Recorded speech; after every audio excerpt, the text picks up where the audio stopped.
Donald Trump has about a 2 in 3 chance of winning the 2024 presidential race, according to Polymarket's latest odds. With less than 10 days to go until election night, these odds are closely tied to the candidate's chances in key battleground states. Prediction markets like those on Polymarket have often proven more accurate than traditional polls. While polls provide a snapshot of public opinion at a specific moment, prediction market odds reflect a real-time consensus shaped by people who are putting their money on the line. This can produce a more grounded and realistic forecast of the election's outcome. Let's start with the safe states, where either Trump or Harris have better than a 95% chance of winning. For Vice President Kamala Harris, the Pacific Blue Wall looks almost certain to stay intact for the 9th consecutive cycle, with Washington, Oregon, California, and Hawaii nearly guaranteed to remain in the Democratic column. We can also add Colorado, the fastest left-trending state in the country, along with Illinois.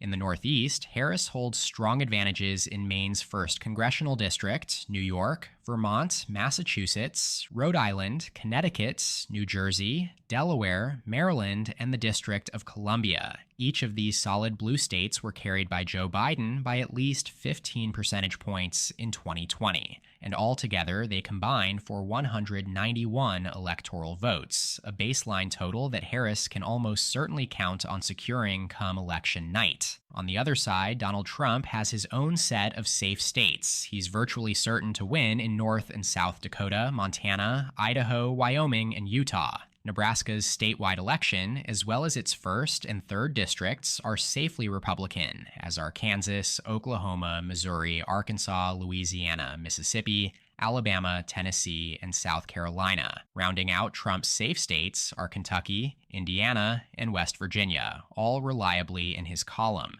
He carried each of his own safe states by at least 15 points in 2020 as well, and they combine for 122 electoral votes here. So Trump starts out with a disadvantage in the race to 270 electoral votes, down 191 to 122 from the solid states for each candidate. That leaves 225 electoral votes still up for grabs in 17 more competitive states, where each candidate has at least a 5% chance of winning. Next, let's move to the likely states, where the favored candidate's odds sit between 80 to 95%. Starting with Harris, her running mate Tim Walz's home state of Minnesota is likely to stay blue for what would be a record-extending 13th consecutive election cycle. Joe Biden carried Minnesota by 7 points in 2020, and prediction markets currently give Harris an 84% chance of holding the state this November. While Harris's lead may appear slimmer based on current polling,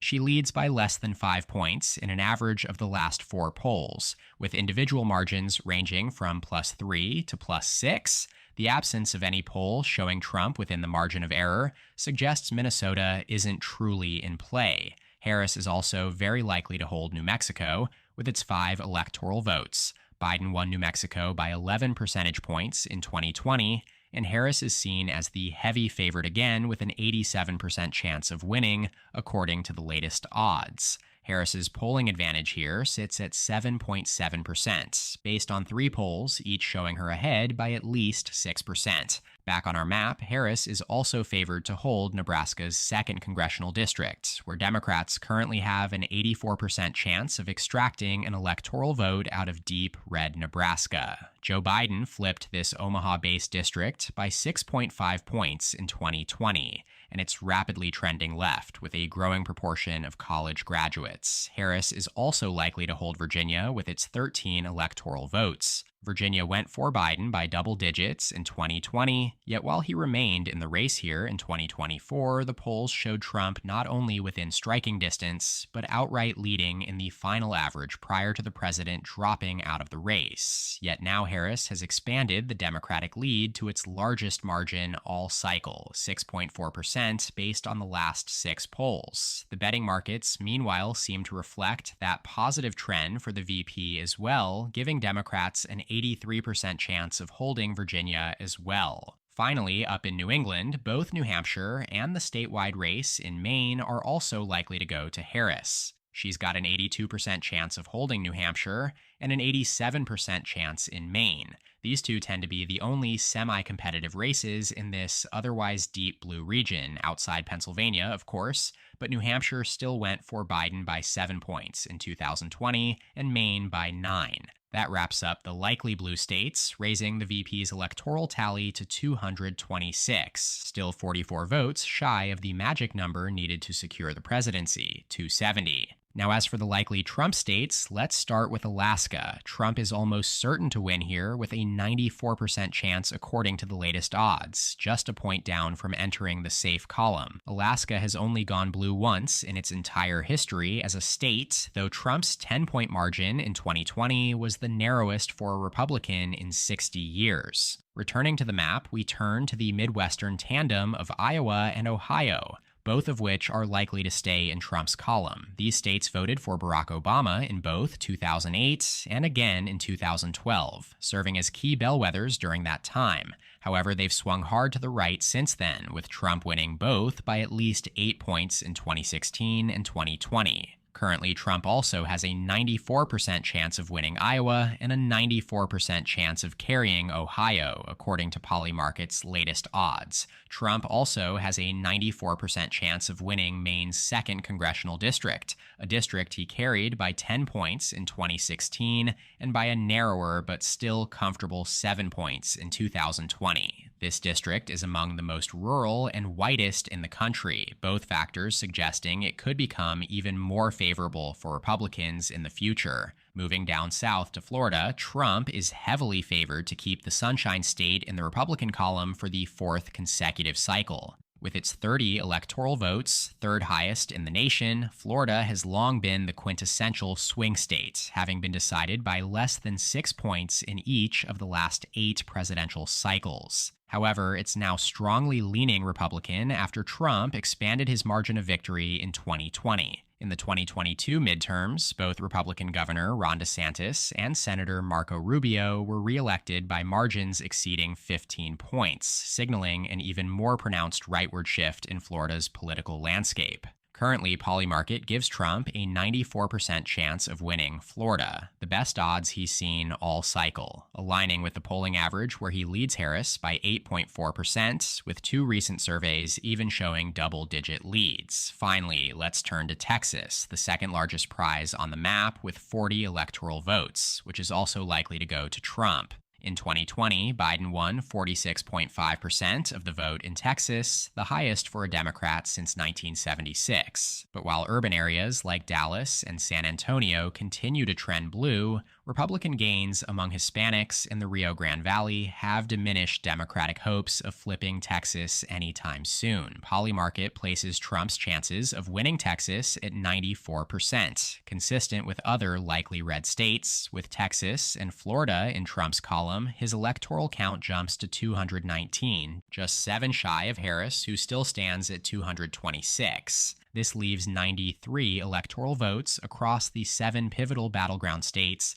that have been the focus of each campaign's resources this cycle. All 7 were decided by less than 3 points in 2020. And with the exceptions of Nevada, which voted blue twice, and North Carolina, which voted red in both elections, the other 5 states flipped from Trump in 2016 to Joe Biden in 2020.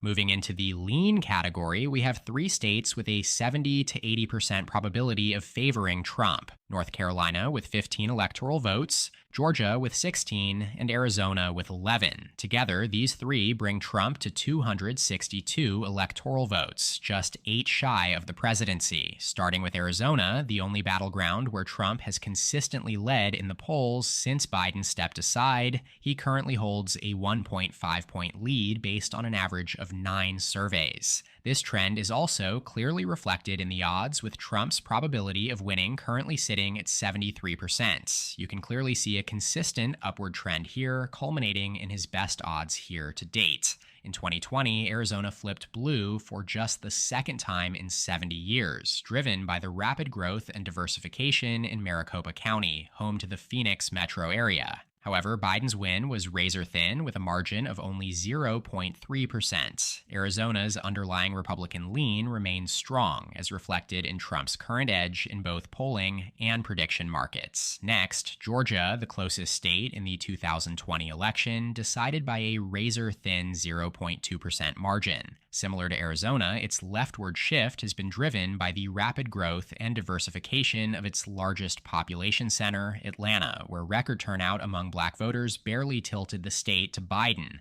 Now Trump holds a 73% chance of winning on Polymarket, identical to his odds in Arizona, and again his highest since Biden stepped aside. Trump's polling edge here is even more solid than Arizona, though, currently at 2.2% across the last 10 polls. Finally, North Carolina is leaning toward Trump, with his Polymarket odds sitting at 70%, barely within the lean range. North Carolina last elected a Democrat to federal office in 2008 when Obama won the state, but he couldn't hold it in 2012.